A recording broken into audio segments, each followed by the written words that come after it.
Rain soaked through her threadbare coat, washing away the last shred of her dignity. She had just been fired for saving a life. Suddenly, blinding headlights pierced the darkness.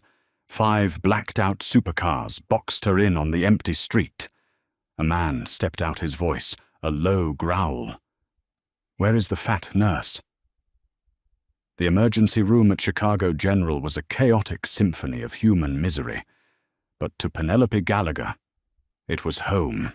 At 32, Penelope, or Penny, to the few people who bothered to look past her physical appearance, was the backbone of the night shift. She was a heavy-set woman carrying the weight of stress long night shifts and a genetics lottery that favored curves and softness over the sharp angles society prized. Her scrubs were a size XXL, and she was used to the side-eyes from the sleek young nursing grads and the condescending smirks from the attending physicians.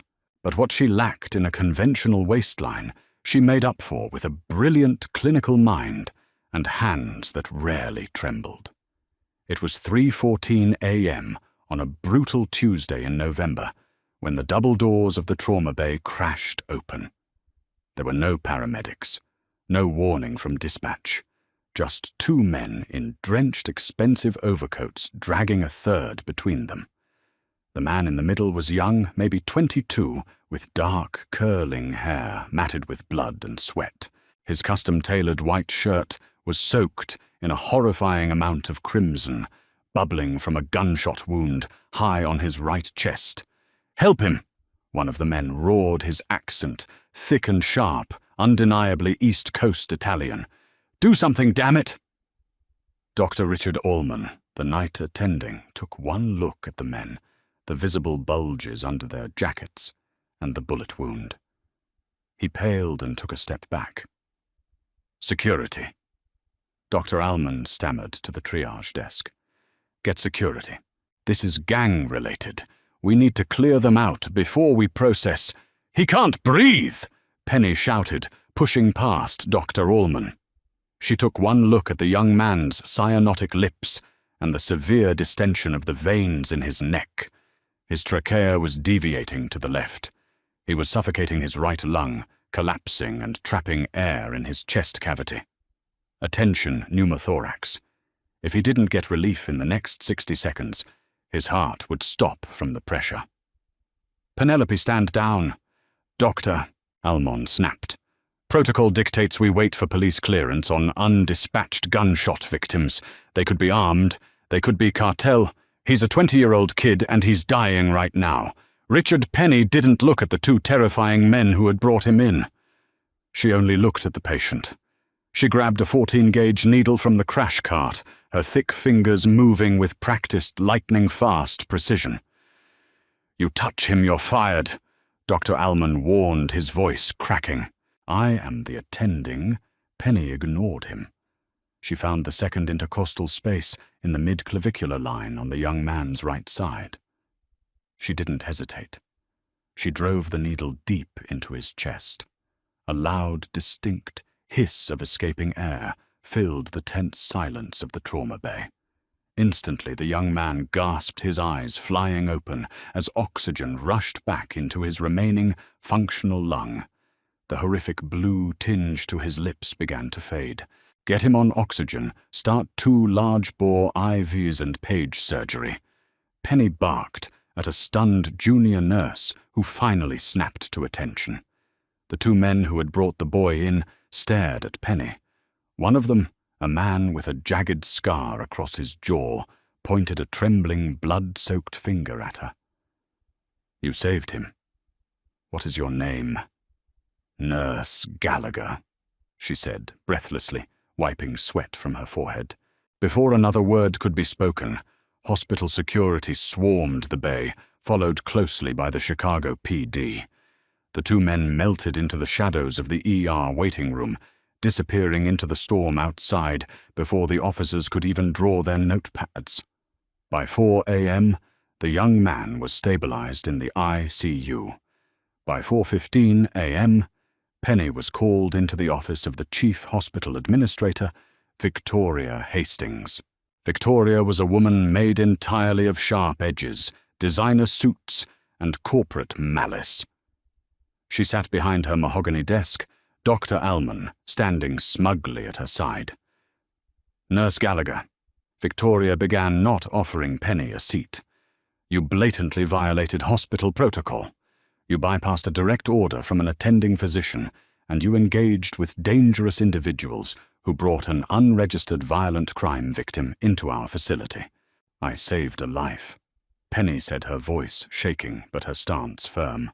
Her feet ached inside her sensible nursing clogs.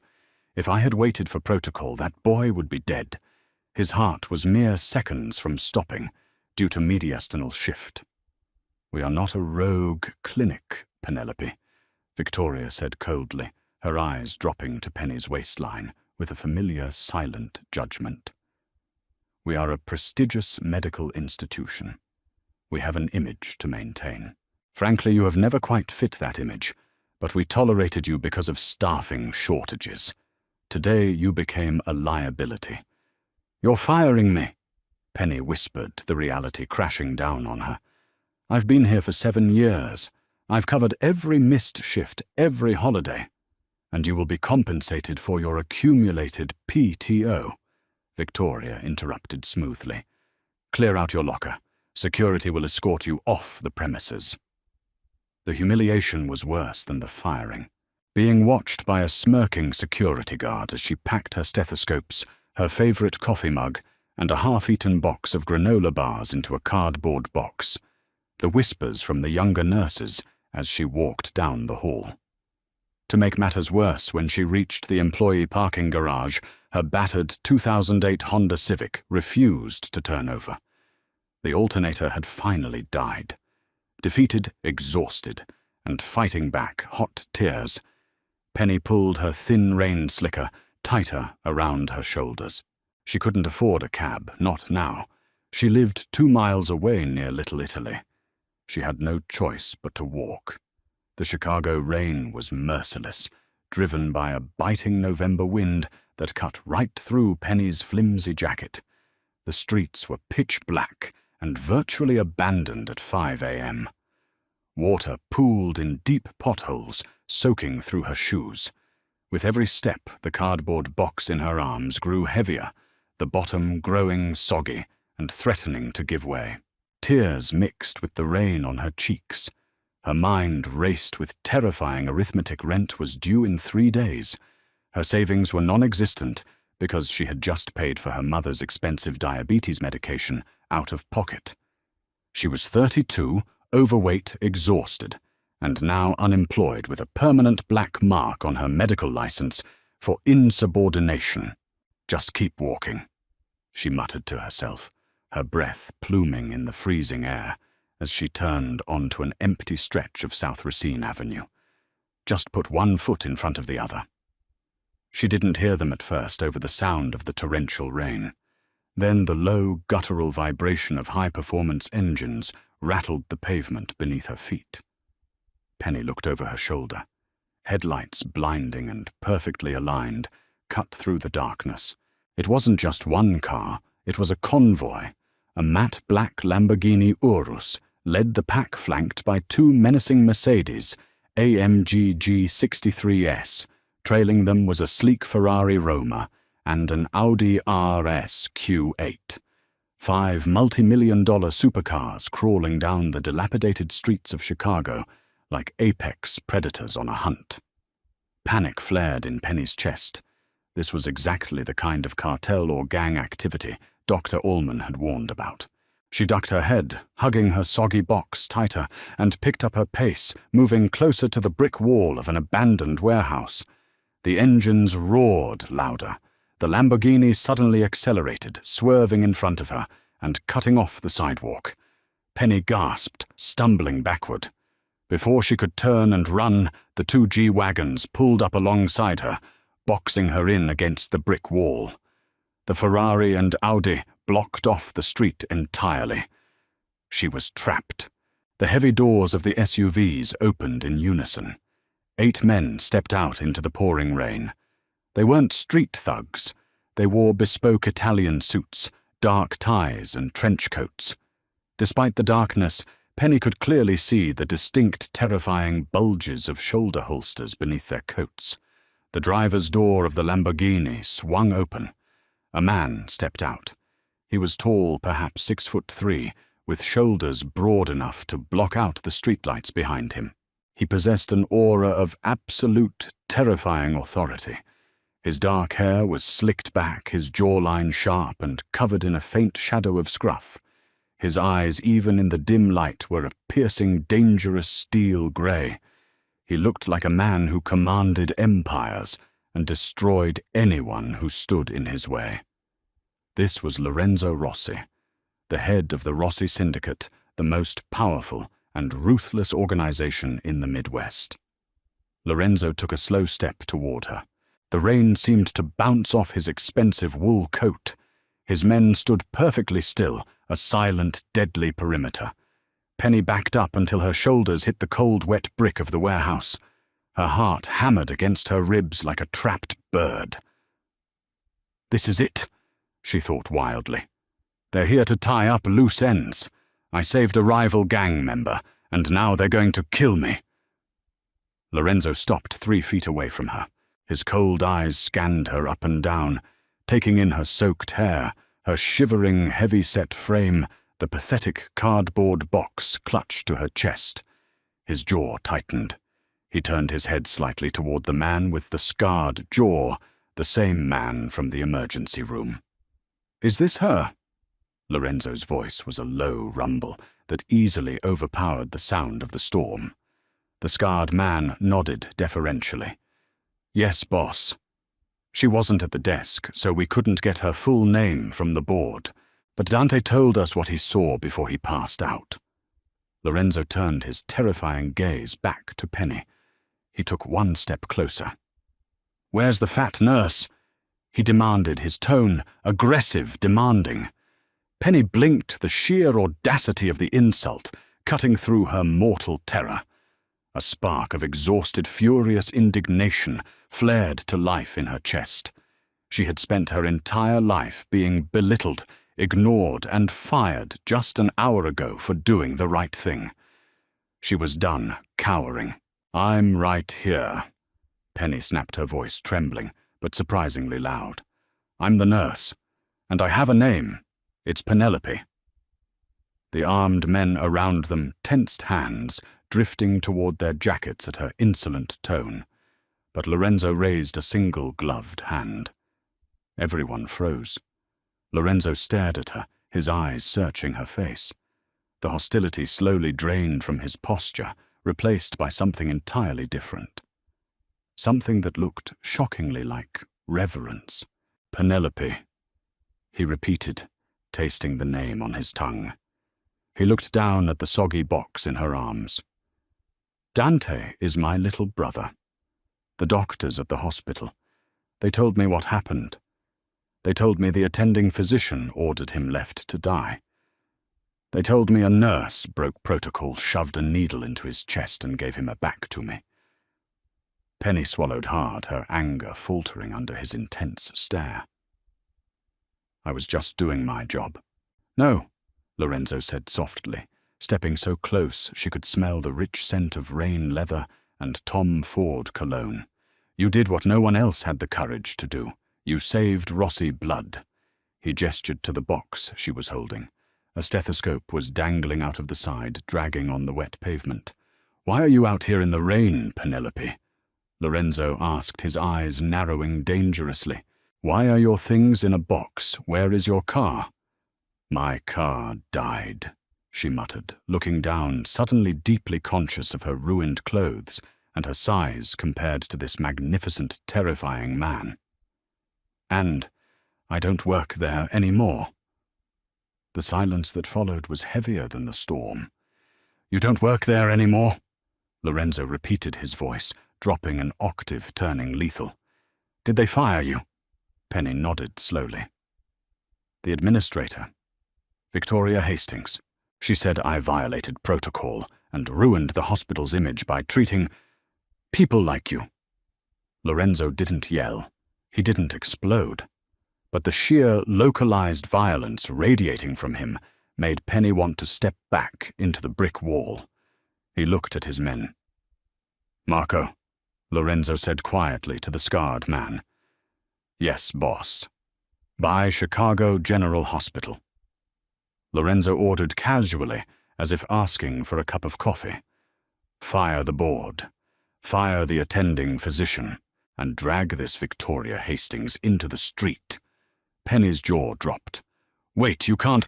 I can do whatever I want," Lorenzo said, turning back to her, his harsh features softening only for her. He reached out his large, warm hand, gently taking the soggy, heavy box from her aching arms. He handed it to one of his armed guards without looking. "You're shivering," Lorenzo noted. He unbuttoned his custom wool overcoat, and before Penny could protest, draped it around her shoulders. The coat was massive, swallowing her frame, radiating his body heat. "My brother is alive because of you, Penelope," Lorenzo said, looking directly into her eyes, seeing past the weight, past the soaked scrubs, straight to the core of her. "That means my life, and everything I own, belongs to you. You will never walk in the rain again. You will never worry about a bill again." He gestured toward the open door of the Lamborghini. "Get in," the Mafia Boss commanded softly. "We're taking you home." The interior of the Lamborghini Urus smelled of rich, unadulterated wealth, a heady mix of bespoke Italian leather and the faint, spicy undertone of Lorenzo's cologne. Penny sat frozen in the passenger seat, drowning in the massive wool coat he had draped over her. The rain pounded against the tinted glass, but inside the cabin it was terrifyingly quiet. Behind them, the convoy of G-Wagons and the Ferrari fell into perfect formation, escorting them through the slick, empty streets of Chicago. "Taylor Street," Penny whispered, her voice barely audible over the purr of the engine. "Near the old bakery. It's a brick walk-up." Lorenzo didn't look at the GPS. He simply nodded his large, scarred hands, maneuvering the steering wheel with casual, terrifying grace. "My brother Dante. He is 22. He was supposed to be touring real estate properties tonight. Instead, a rival syndicate ambushed him. 3 of my men died protecting him." Penny swallowed hard, staring at the side of Lorenzo's sharp profile. "I'm sorry." "Don't be," Lorenzo said, his voice a low, lethal hum. "The men who did it are already dead. Marco handled it while I drove to the hospital." Penny shivered, though the car was warm. She was sitting next to a man who ordered executions as easily as she ordered a coffee. Yet when Lorenzo pulled the SUV up to the curb of her dilapidated apartment building in Little Italy, he didn't look at her crumbling stoop with disgust. He looked at it with quiet calculation. "You live here," he stated, cutting the engine. "I know it's not a Gold Coast penthouse," Penny said defensively, her insecurities flaring up. She pulled the coat tighter around her plump frame. "But it's what a nurse's salary affords when she has to pay $5,000 a month out of pocket for her mother's insulin and dialysis." Lorenzo turned his head slowly. His piercing grey eyes locked onto hers, and for a second, the dangerous Mafia Don vanished, replaced by a man deeply moved. "Your mother is sick." "Evelyn," Penny said, looking down at her hands. "She's all I have. I was working double shifts to keep her treatments going. Without my job, without my license." Her voice cracked, the terrifying reality of her situation finally breaking through her adrenaline. Before she could stop them, hot tears spilled over her cheeks. She was 32, overweight, exhausted, and completely broken. Lorenzo moved so fast she flinched, but his touch was remarkably gentle. He reached across the console, his thumb brushing away a tear that had escaped down her cheek. His hand lingered, his fingers tracing the soft curve of her jawline. "Look at me, Penelope," he commanded softly. She forced her eyes up to meet his. Society tells women that to be valued, they must be thin, compliant, and invisible. Lorenzo said, his voice vibrating with a dark, simmering intensity. I do not care about society. I look at you, and I see a woman with hands steady enough to cheat death. I see a woman soft enough to comfort the dying and fierce enough to tell a mafia boss she has a name. You are magnificent. Penny's breath hitched. No man, let alone a man who looked like he had stepped off the cover of GQ, had ever spoken to her like that.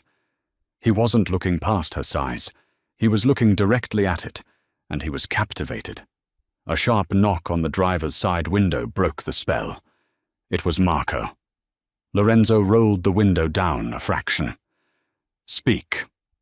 Boss, Marco said, water dripping from his scarred chin. The hospital buyout is in motion. We set up the shell company, Vanguard Health Holdings. We've aggressively purchased the majority shares from the board. As of 8 a.m. tomorrow, you own Chicago General. And the administrator? Lorenzo asked, his eyes never leaving Penny's face. Victoria Hastings is currently asleep in her condo on Lakeshore Drive. She has no idea. Good, Lorenzo said. He rolled the window up and turned completely to Penny. Go upstairs. Pack a bag for you, and a bag for your mother, Evelyn. You are no longer living in this building. Mr. Rossi, I can't. Lorenzo, he corrected smoothly. And you can. I am moving you and your mother into my private estate in Highland Park. My personal medical staff will take over her dialysis. You will never pay for another vial of insulin as long as you live. Why are you doing this? Penny asked, her voice trembling. I just saved a patient. It's what I took an oath to do. And I took an oath to protect my family, Lorenzo replied, leaning in until his lips were inches from hers. You are the reason my brother is breathing. That makes you family now. And Rossi men take care of their own. 2 days later, the boardroom of Chicago General Hospital was a suffocating chamber of panic. Victoria Hastings, impeccably dressed as always, in a stark white Chanel suit, paced nervously at the head of the long mahogany table. Dr. Richard Allman sat nearby, wiping sweat from his forehead. The sudden hostile takeover by Vanguard Health Holdings had blindsided the entire executive board. They had been summoned for an emergency meeting with the new majority shareholder, and no one knew who it was. We just need to explain our margins, Victoria said, her voice tight. We tell them about our cost-cutting measures, the recent staff terminations to balance the budget. The heavy oak doors of the boardroom swung open. Silence fell over the room like a guillotine.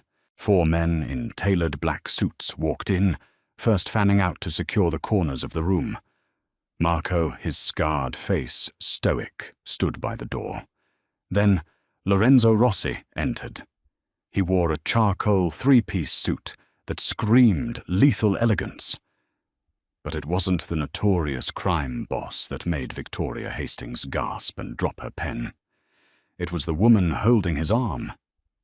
Penelope Gallagher walked into the boardroom, completely transformed. She wasn't wearing shapeless, fluid-stained scrubs. She was wearing a custom-tailored, deep emerald green wrap dress that hugged her heavy curves in all the right places, accentuating her full bust and cinching at her waist. Her hair was styled in soft, cascading waves, and her makeup was flawless. She looked powerful, beautiful, and absolutely terrifying. Penelope. Dr. Allman choked out his face, turning the color of ash. What is the meaning of this? Lorenzo pulled out a leather chair at the head of the table. He didn't sit in it. He guided Penny into it, standing behind her, like a dark, immovable guardian. Good morning, Victoria. Richard. Penny said, her voice steady and smooth. She folded her hands on the polished wood. I believe we have some hospital business to discuss. Victoria's perfectly manicured hands shook as she gripped the edge of the table. She looked from Penny to Lorenzo, finally recognizing the terrifying man from the emergency room, whispers, You can't be Vanguard Health Holdings. You're a mobster." "I am an investor," Lorenzo corrected coldly. "And as of 48 hours ago, I own 82% of this hospital's voting shares, which means I own this building, I own the equipment, and I own your contracts." He leaned forward, placing his large hands on the back of Penny's chair. 2 days ago, you fired the finest medical professional in this facility. Lorenzo continued, his voice echoing in the silent room. You prioritized your pathetic public image over a human life. You insulted her. You stripped her of her dignity. She broke protocol, Dr. Allman shouted defensively. She operated outside her scope. Lorenzo didn't even look at the doctor. He snapped his fingers. Marco stepped forward, tossing a thick manila folder onto the table. It slid to a stop right in front of Victoria. "My associates did a little digging into your prestigious image," Lorenzo said smoothly. "That folder contains bank records tracing $2.4 million diverted from the Pediatric Oncology Fund into a private offshore account under your maiden name, Victoria. And Dr. Almanit details the kickbacks you've been receiving from pharmaceutical reps to push addictive opioids through the ER." Victoria's face drained of all blood. She collapsed into her chair, realizing she was entirely destroyed. "You're going to kill us," Dr. Allman whimpered, trembling violently. "I am a businessman, Richard, not a monster," Lorenzo sneered. "I don't need to kill you." Right on cue, the boardroom doors opened again. 2 Chicago police detectives walked in, looking incredibly uncomfortable but determined. Lorenzo had handed them the financial evidence on a silver platter. It was a career-making bust they couldn't ignore, even if it came from the Rossi Syndicate. Victoria Hastings and Dr. Richard Allman, the lead detective, said, pulling out his handcuffs, "You're under arrest for embezzlement fraud and medical malpractice." Penny sat silently as she watched the 2 people who had made her life a living hell be read their rights and escorted out of the room in handcuffs. The sheer overwhelming satisfaction of the moment left her breathless. When the doors closed, leaving only Penny Lorenzo and his men in the room, Lorenzo looked down at her. "The hospital needs a new chief administrator," Lorenzo said softly. "Someone who actually cares about the patients. Someone who knows what it's like to work the floor. I was thinking of appointing a woman named Penelope Gallagher." Penny looked up at him, her heart hammering against her ribs.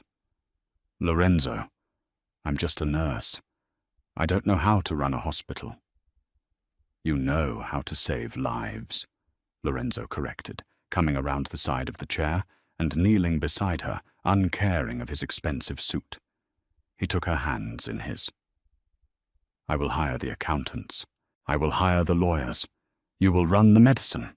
You will build the hospital you always wanted to work in." "This is madness," she whispered, tears of joy welling in her eyes. "Why are you doing all of this for me? Look at me. I'm not a mafia queen. I'm just a fat girl from Little Italy." "Stop," Lorenzo ordered, his voice thick with raw emotion. He reached up, cupping her face. "You are exactly what I want.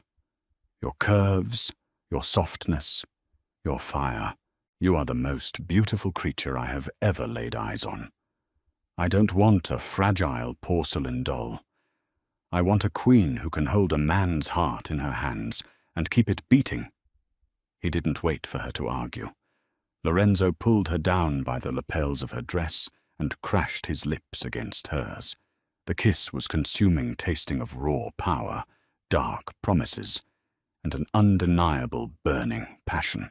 Penny melted into him, her hands tangling in his dark hair, finally letting go of the lifetime of insecurities that had weighed her down. She wasn't just a discarded employee anymore. She was the savior of the Rossi family, the new ruler of Chicago General, and the sole obsession of the city's most dangerous man. As Lorenzo pulled back, resting his forehead against hers, he smiled a rare, devastating expression. "Come mia regina," he murmured, helping her to her feet. "Your mother is waiting for us at the estate, and we have an empire to run." Penny went from a discarded, humiliated nurse to the most powerful woman in Chicago's medical scene, all because she had the courage to do the right thing. Lorenzo proved that real men don't care about a number on a scale. They care about the size of a woman's heart and her unyielding bravery. Do you think Penny made the right choice, embracing her dark mafia king? Let us know in the comments. Like this video, share it with someone who loves a badass revenge story, and subscribe for more thrilling real-life drama.